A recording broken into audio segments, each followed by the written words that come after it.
all the wonderful ideas and perspectives and principles and values and ethics and great methodologies of character are well known to almost everybody. But that becomes only a part of their learned intelligence. Like you learn chemistry, physics and biology in the classrooms, they have learned the principles of great behaviors. But it requires what I call that creative intellection to translate those learning into manifest behavior, which they don't have. They can only tell other people, love your neighbor.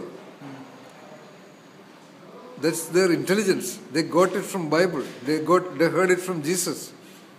Only Jesus could identify why they should be loving the neighbors. Only Jesus identified that love is God.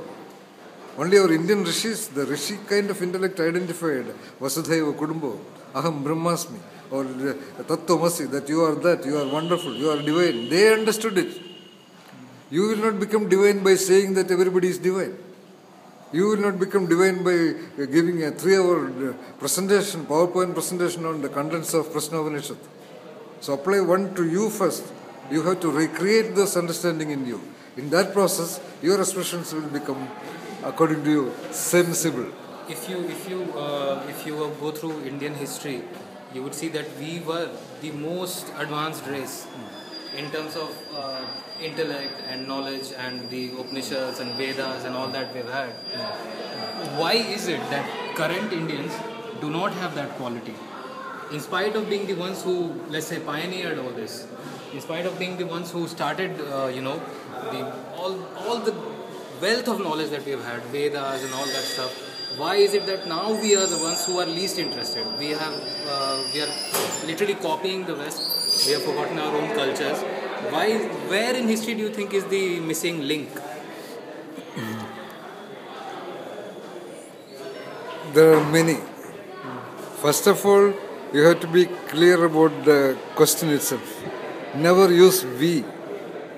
This is a mistake done by almost the great orators in the world. Every Indian leader, when they talk about, we were once upon a time very sensible. Never the we. People say India is the land of Upanishads. Absolute nonsense. Upanishads has been created by a few people, have been understood and grasped by a few people. That few people is not India. When we say we have been highly cultured, sensible citizens of India, we have never been. It was only very few people understand that. So now you asked, once upon a time India, we were Upanishadic. We had this thing and all that. We never had. Very few people had. This very few people becoming intellectual, becoming great, does not make a society that. If your logic, if you remember, that India was the land of Upanishads, a lot of people have Upanishadic kind of behaviors and relationships.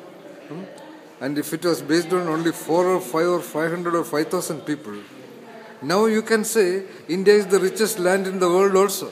Why not? 1 million people own Mercedes-Benz car here. 1 million people live much in the world standard.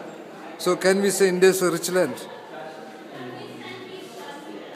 Similarly, India was never a land of Upanishads. It's a very important point we have to be considering. So brilliant people are now also. There are wonderful individuals like you, Sudeep, now also. But you don't make the current society of India.